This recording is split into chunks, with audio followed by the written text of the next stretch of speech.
Vous saviez que les miniatures sur Netflix sont pas les mêmes pour tout le monde? Par exemple, ma femme, si elle voit le jeu de la dame sur Netflix, elle va voir ça. Mais moi, pour la même série, je vais voir cette miniature-là. Et du coup, je me suis dit, mais pourquoi? Pourquoi je vois une miniature différente que ma femme? Et en fait, tenez-vous bien, c'est parce que Netflix vous propose la miniature qui a le plus de chances de vous faire cliquer. Netflix vous connaît, Netflix sait qui vous êtes. Et du coup, il va optimiser sa miniature pour augmenter ses chances que vous regardiez ce qu'il a envie que vous regardiez. Et donc ça veut dire que par exemple, si vous avez regardé beaucoup de trucs avec Uma Thurman, je sais pas comment on dit son nom, il va vous montrer Pulp Fiction avec cette miniature-là, parce qu'il y a Uma Thurman dessus. Si par contre vous avez regardé plutôt avec John Travolta, comme ça, il va vous montrer une autre miniature avec John Travolta pour augmenter les chances que vous cliquiez dessus. Et franchement, la première fois que j'ai entendu ça, je me suis dit, ouais, je sais pas s'ils font ça avec tout le monde parce que moi j'ai jamais vraiment remarqué ça. Jusqu'à ce qu'un jour je me rende compte que ça, c'est la miniature que ma femme voit si elle veut regarder Don't Look Up. Et un truc que je sais sur moi, c'est que dernièrement j'ai regardé pas mal de films avec Leonardo DiCaprio.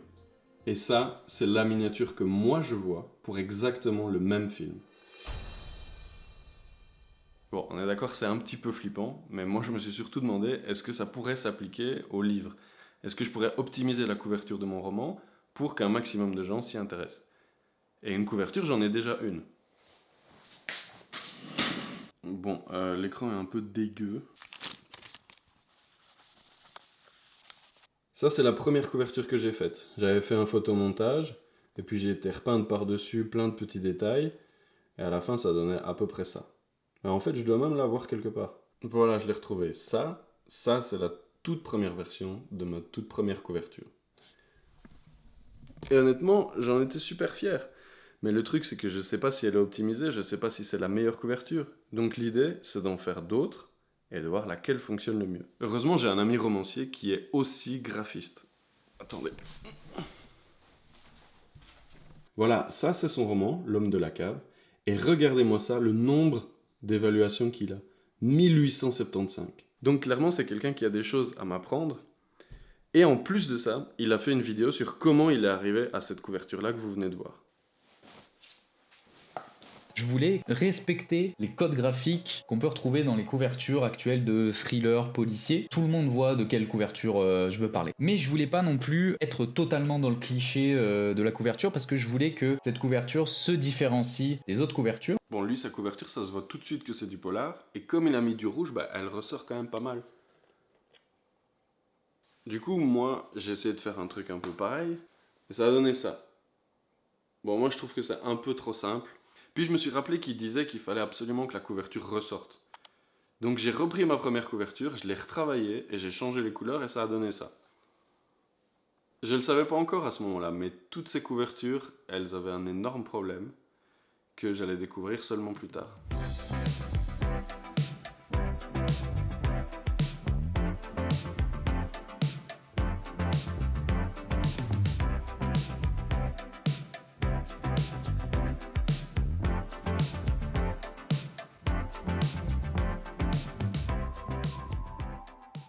Bon, on va faire un test. Vous allez devoir essayer de deviner le plus vite possible le genre du roman que je vous montre. Attention. Si vous avez dit science-fiction, vous avez trouvé.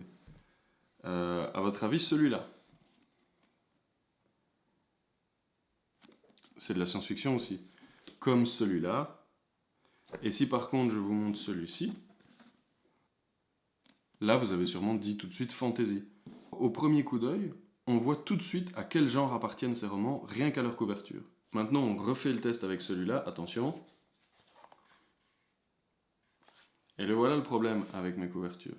C'est qu'à aucun moment je me suis dit, ça doit faire tout de suite penser au genre historique ou au genre western. Je me suis juste dit, je vais essayer de faire la plus belle couverture que je peux. Et le souci, c'est que même si vous cherchez de l'historique, vous risquez de passer mon roman sans même vous rendre compte que c'en était. Je me suis remis en question. J'ai changé de stratégie et j'ai refait des nouvelles couvertures qui étaient censées faire penser tout de suite au roman historique. Et pour ça, j'ai été en librairie pour m'imprégner un peu du genre et voir quelles étaient les couvertures qui revenaient le plus souvent.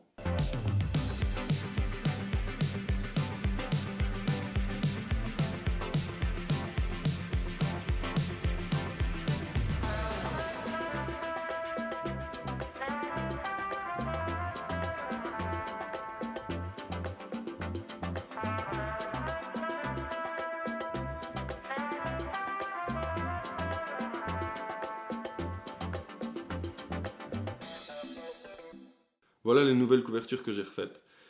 Je vous avoue que ça me fait un petit pincement au cœur parce que les premières, j'y ai passé des heures, voire des jours, à essayer de peaufiner, de refaire quelque chose qui me ressemblait.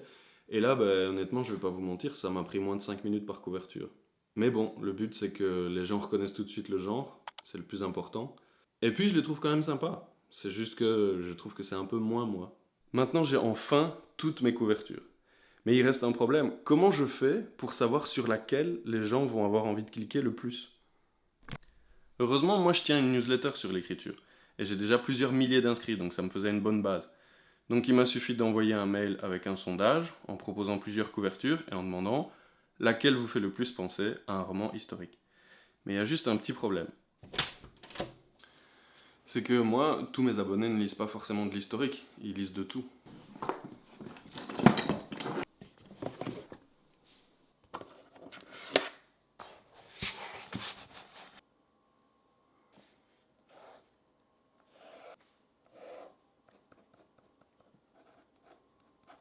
Ça, c'est l'ensemble de tous mes inscrits à la newsletter.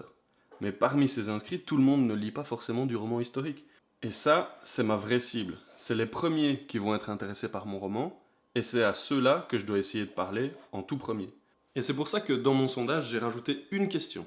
Une question pour séparer les gens qui ne lisent quasiment jamais de l'historique, ou même pas du tout, et les gens qui en lisent au moins de temps en temps. Et franchement, j'ai bien fait, parce que quand j'ai reçu les résultats, j'en revenais pas. La couverture qui globalement a reçu le plus de votes, c'est celle-là. Mais si on restreint les résultats uniquement à ceux qui lisent au moins de temps en temps de l'historique, c'est plus la même couverture qui gagne. Et la grande gagnante de ce sondage, c'est cette couverture-là. Alors oui, c'est une copie d'auteur, vous n'aurez pas la bande grise ici. Mais ce qui m'a choqué le plus dans ces résultats, c'est que cette couverture a été choisie 22 fois plus que la dernière. Sachant que j'ai même pas mis toutes les couvertures que j'avais faites. Donc ça montre quand même que d'une couverture à l'autre, il y a une différence gigantesque.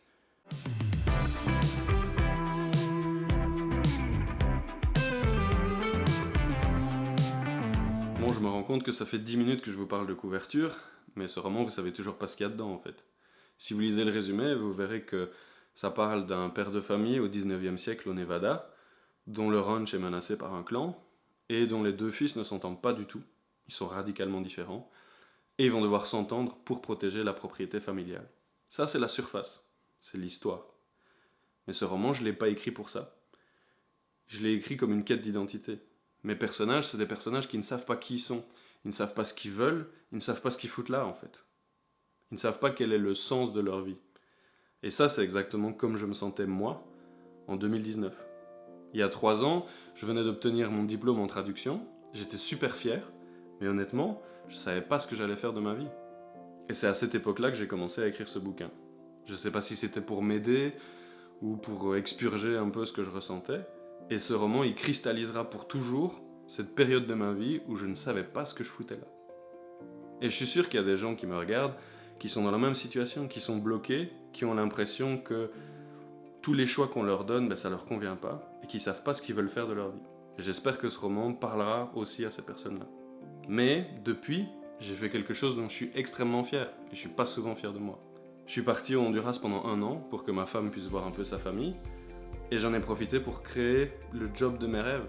J'ai passé plusieurs années à aider des auteurs à écrire leurs propres romans. J'ai donné des conseils, j'ai fait du coaching, j'ai fait de la bêta-lecture, j'ai même créé mes propres formations maintenant. Et pendant 3 ans, j'ai mis ce roman sur le côté pour pouvoir aider des auteurs à écrire leurs romans. Mais maintenant, j'ai assez attendu. Maintenant, c'est mon tour de vous faire lire ce que moi j'écris. Et à l'heure où vous voyez cette vidéo, le roman est officiellement sorti.